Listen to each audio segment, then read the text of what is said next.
Hola amigas y amigas de Erreizando, les damos la bienvenida a un nuevo video. Mi nombre es Luis Andrés González y el día de hoy tenemos con nosotros a Jake Black, que es graduado de la maestría en Relaciones Internacionales por la Universidad de Melbourne y tiene una especialidad en Asia-Pacífico. Jake está con nosotros desde Australia para hablarnos un poco de las protestas que están sucediendo en Tailandia en estos momentos y pues un poco de los aspectos más básicos de ella. Entonces le damos la bienvenida a Jake. Hello Jake, it's very nice to see you. Thank you very much for joining us with such an incredible time difference. It really means a lot to us. Yeah, thanks a lot for having me. Yeah, it's great to be here. Thank you. Okay, so let's go straight to it. For it not to be that long, so I would like to start by asking you to explain us a little bit about the protests, who's participating, since when, and why. Yeah, so essentially the protest, it's largely a student movement, but it's not only students. There are a lot of other pro-democracy activists participating. They started in February this year. They started to fizzle out because of the COVID-19 restrictions, but they've since started up again since mid to late July. And really, they're just protesting. The majority of them are protesting against the government. They want government reform, but a small number and an increasing number are actually protesting directly against the monarchy. They want the monarchy itself to be reformed. I can see that, like, there are two main problems there. So one is like against the government and one is against the monarchy. So how does the political system work in Thailand right now? I know they have been like through several coups d'etats and some military regimes. So could you care to explain a little bit about that? Yeah, so to put it in quite simple terms, yes, Thailand has a long history of coups. I believe they've had 13 coups in a little over 100 years. So essentially, on average, they're having a coup every 7 to 8 years. So it's very unstable politically, and the military does have a lot of influence there.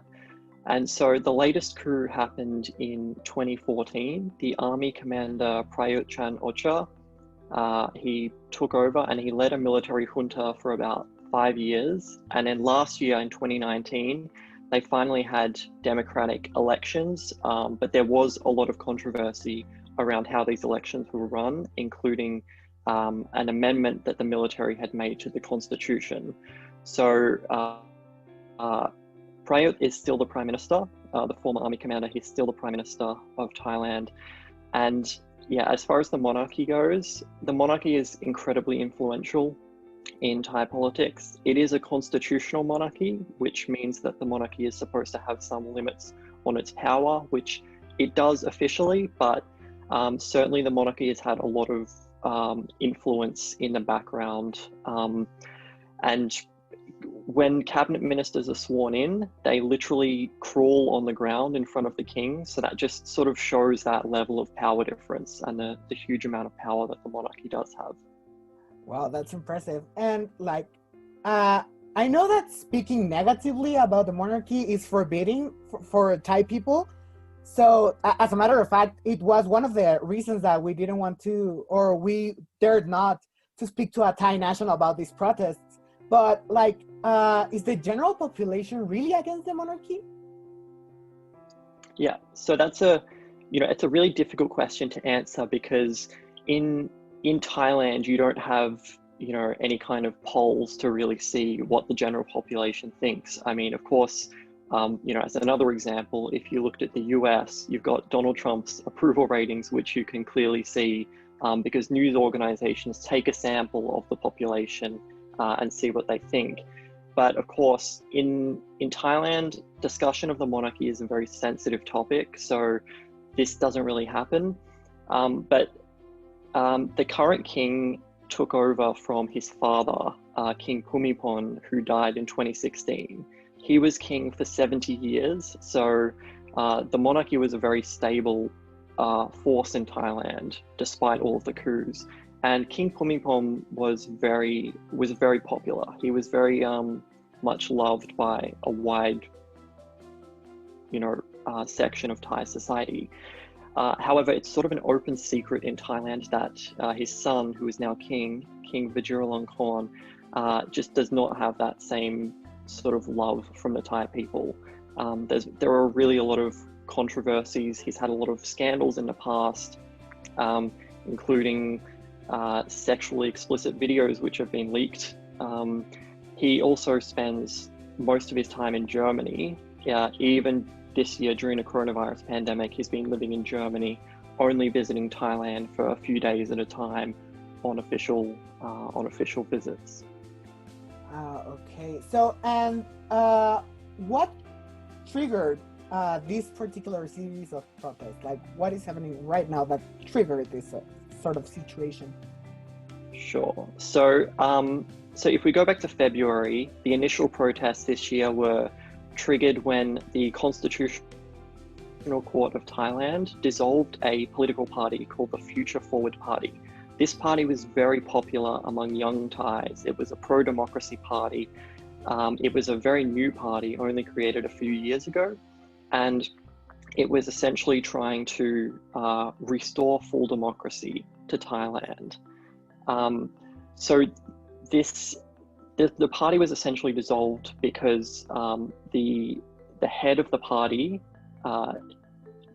gave the party a loan, which was deemed by the Constitutional Court to have been an illegal donation. But this move was widely seen by the protesters as politically motivated and just an attempt to stamp out the opposition. So that's what initially triggered the protests earlier this year. As I said, they sort of fizzled out because of the COVID pandemic, but that anger never really went away. However, in early June, on the 4th of June,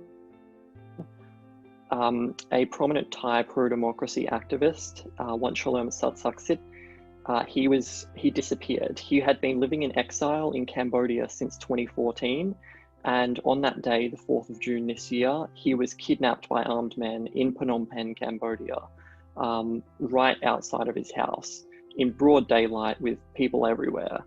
So this was really just quite a shocking event. It's far from the first time that an opposition activist has disappeared, but just the brazenness of this happening in broad daylight in front of his home in Cambodia, I think it really struck a nerve with the protesters, because it's clear that they're not even trying to cover things up anymore. It's just such a brazen attempt to make the opposition disappear. So that really made anger build up again, and these protests once again broke out in full force on the 18th of July. I see. And what I mean is, what has been the escalation? Because in your recent article for The Diplomat, which we will leave in the description box below, says that protests triggered a memory of 1976. What happened then, and how is it compared to today's situation? So back in 1976, Thailand had experienced about 3 years of democracy, but a former dictator was rumored to be returning to Thailand. So a lot of pro-democracy activists were out on the streets protesting. And in one particular protest at Thammasat University in Bangkok, some pro-democracy activists, they got up on a stage and they performed a mock hanging. Now this mock hanging was supposed to be a critique of the lynching of 2 pro-democracy activists who had been killed a few weeks earlier. However, some of the pro-royalists, the pro-monarchists, they spread a rumor that the mock hanging had actually been that of the Crown Prince, Maha Vajiralongkorn, who is now Thailand's king. So the response was pretty quick, and the response was very brutal.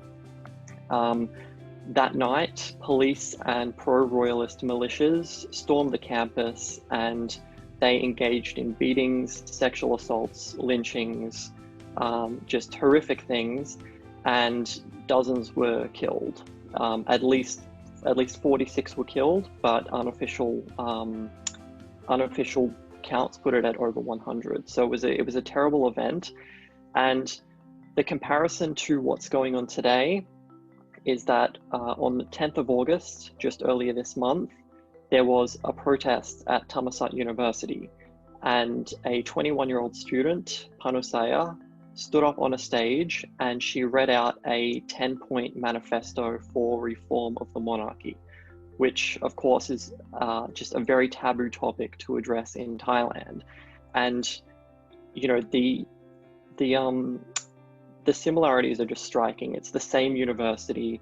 It's you know, it's addressing this taboo topic of the monarchy.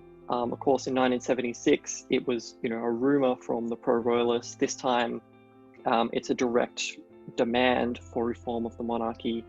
And you know, there is a lot of concern in Thailand that, you know, these protesters who are addressing this topic, you know, could very well end up suffering the same fate as those in 1976.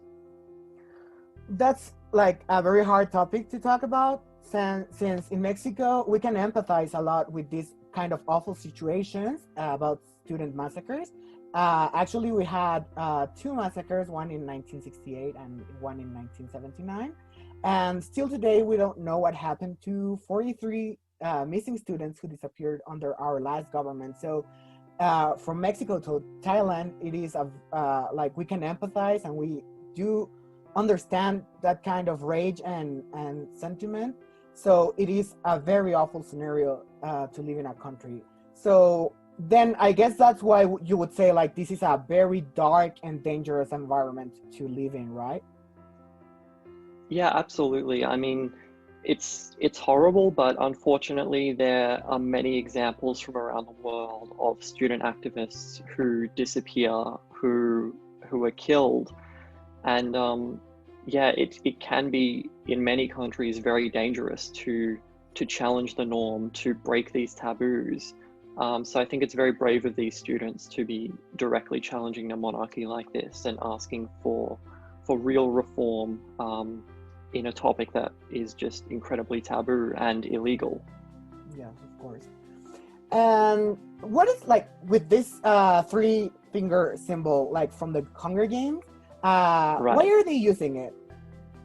Yeah, so the three-finger symbol comes from the Hunger Games franchise, and in that franchise, it was used as a symbol of defiance against an authoritarian regime. And this has also been adopted by the student activists in Thailand. It's been a very common sight at protests around Thailand in recent months. And yeah, they've adopted that as a symbol of defiance against the government. And they've also adopted sort of, you know, cultural symbols from other aspects of pop culture. Harry Potter has been referenced a lot. The protesters have been referring to themselves as wizards, and they've been referring to the government as Death Eaters. So they've even been dressing up in wizard costumes, some of them. So they've been borrowing these aspects from pop culture because these are the things they have grown up with, and they see themselves reflected in these franchises from pop culture. Yeah, actually, like one of the big things that we try to do here in Erreizando is like to describe the current situation around the world and relate it to topics that are not usually thought of like within international relations. And to us, it's very interesting that pop culture has such a powerful impact on protests and movements around the world. So it's very, very interesting. And finally, like about the situation in general, what is that the protests finally want to achieve? Yeah, so it's very easy to look at a protest movement and just see it as wanting to achieve one singular goal, but often it's more complex than that, and in this case it is as well. So much of the broader protest movement, they want to achieve three reforms of the government. So one of those is the dissolution of parliament. One of those is an end to the harassment and disappearances of pro-democracy activists. And finally, they want the constitution to be rewritten. This constitution that the military had rewritten between 2014 and 2019, when the military was essentially running a dictatorship because they had not been democratically elected. So those are the three reforms that pretty much all protesters are on board with. However, I also mentioned the 10-point manifesto that was announced at Thammasat University by a 21-year-old student, Panusaya.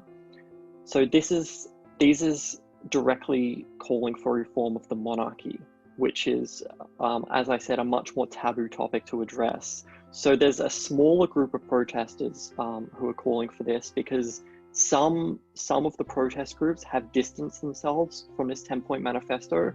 They're saying, we don't want to touch the monarchy, we're just looking to reform the government.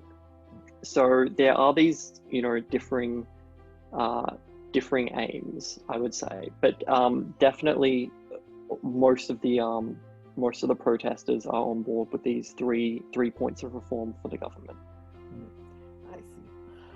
So, taking all of this into consideration, what would you think that we can expect in the future? Like, what would it be possible to make a change, or like, what can we hope for? Yeah, it's quite difficult to think of, what direction this might go in the future. For now, it definitely seems like the government and the military are being quite measured in their responses. It seems like at the moment they're mostly trying to follow Thailand's legal system to crack down on these protests. They have been arresting a lot of the leaders, but at the same time they've also been allowing these protests to go forward, and they've assured that, these thousands of protesters that are going out on the street, they've assured that the police are there to protect them and to respect their right to protest. But certainly there's more of a threat of arrest for those who are directly challenging the monarchy, and a lot of them have been arrested already. It's a bit difficult to get information on exactly who has been arrested. I have seen conflicting reports about Panusaya, the 21-year-old student who delivered the Thammasat manifesto.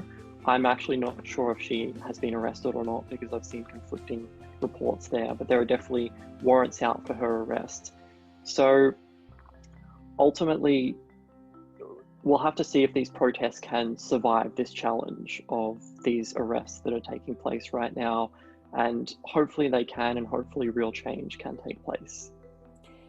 Yes, of course. And like, put it in a bigger scenario, like what do these protests in Southeast Asia, or in Thailand particularly, mean for the whole region, for Asia and the Pacific and Southeast Asia, and like the whole region?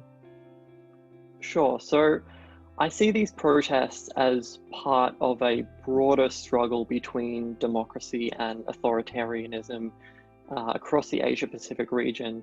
And a lot of the protesters certainly see it in that way as well. They formed sort of an online alliance with pro-democracy activists in Hong Kong and Taiwan. They've been calling it the Milk Tea Alliance because milk tea is a very popular beverage in Thailand, Hong Kong, and Taiwan. So they're sort of banding together, and they're really trying to fight for democratic values. And they all have a shared interest in fighting against the growing influence and what is perceived as the growing interference of a rising China as well. Yes, of course. And finally, what do you think that the implications of these protests, of these movements within the context of the COVID-19 pandemic? Like, what does that mean, or what are like the conflicting areas between the two topics or the two situations? Yeah, so as I mentioned earlier this year, the initial protests did fizzle out due to the COVID pandemic. The Thai government had implemented a state of emergency, which banned large gatherings of people. And that's what helped the government to sort of, tamp down those protests earlier this year. But Thailand is still under a state of emergency. I believe yesterday they extended it until the end of September. However, these protests were able to restart and have been continuing quite strongly despite this state of emergency. So it looks like at the moment the pandemic isn't holding the protests back, but more broadly, I think the pandemic is really just you're really showing the economic inequality in Thailand, especially because Thailand is incredibly reliant on tourism. It is takes in more tourists than any other country in Southeast Asia, and a lot of poorer Thai people rely a lot on that industry for their incomes and their livelihoods. And they're really suffering a lot right now because there are virtually no tourists going to Thailand, and it will probably be that way for some time yet. So I think this anger towards the government and anger towards the monarchy, which is perceived as using state funds too liberally, I think that will only continue to grow in the coming months. Perfect. So we submitted a poll on our Instagram account to have a few questions for you. And if you don't mind us asking, we would like to make these two brief questions, if you don't mind. So basically, one of them is that if it's only young students or young people which are protesting, or if it's demographically determined, or like what's the thing like with age grouping? Sure. So it's definitely not only students. There are also pro-democracy activists of all ages who are participating in these protests, and some of them even leading these protests. One particularly famous one is Anon Nampa.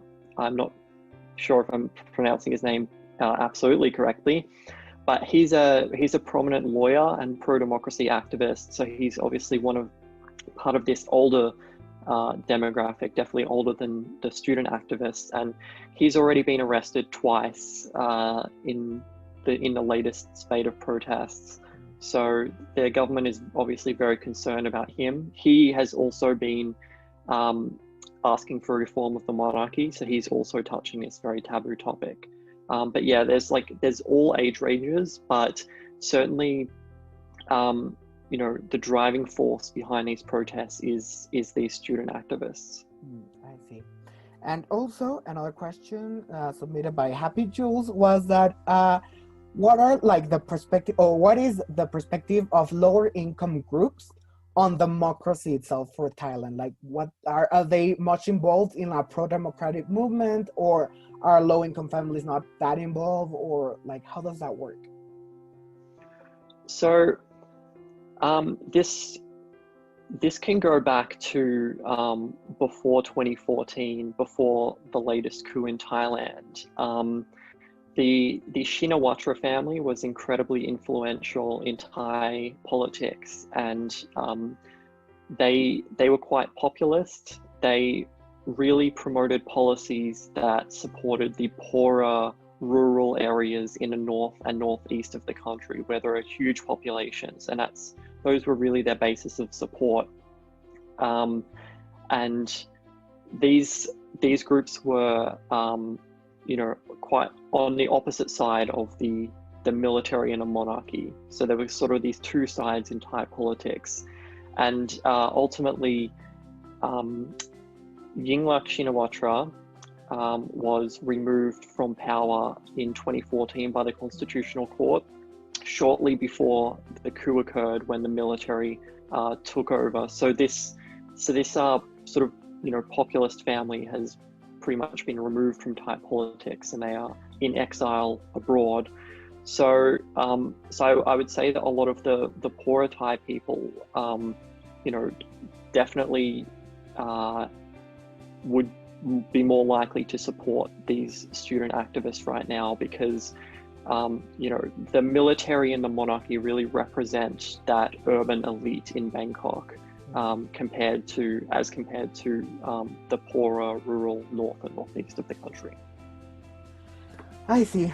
Well, perfect. I think that's all of the questions that we have for today. Would you like to add something else? Yeah, I just like to say that, you know, I think these protesters are espousing a lot of views that probably most of the viewers, if not all, of this interview would share. They're fighting for democracy, a free and fair democracy. They're fighting for accountability, and they don't want the monarchy to be, you know, playing as much of a role in politics as it currently is. And I think, yeah, these are all values that are shared by a lot of young people around the world. So I think it's really important to keep spreading this international awareness and to really stand in solidarity with these protesters and, you know, fight for democratic values around the world. Yeah, I completely agree 100%. Like, this is a very important topic across the world. So thank you very much for that. So Jake, well, thank you very much for this such a full explanation on the situation. We'll have to stay put for further news on the topic. And well, before we conclude with this session, would you like to share where our followers could find you so that they can have another question or just to follow you on Instagram account or whatever? Sure. So if you look up Jake Black on LinkedIn, you might be able to find me on there. My Instagram is @purpledropsrain, and I believe my article from The Diplomat will be down in the description. Mm-hmm. Perfect. Great. Okay, perfect. Well, thank you so much. And okay, I'll go on and speak in Spanish now. So, esperamos que les haya gustado mucho y servido mucho este video. Realmente creemos que es una oportunidad muy grata el tener a Jake con nosotros. Y pues no olviden dejarnos sus sugerencias, sus comentarios y pues seguirnos en todas nuestras redes sociales. Y por ahora sería todo. Muchas gracias y hasta la próxima. Thank you. Muchas gracias.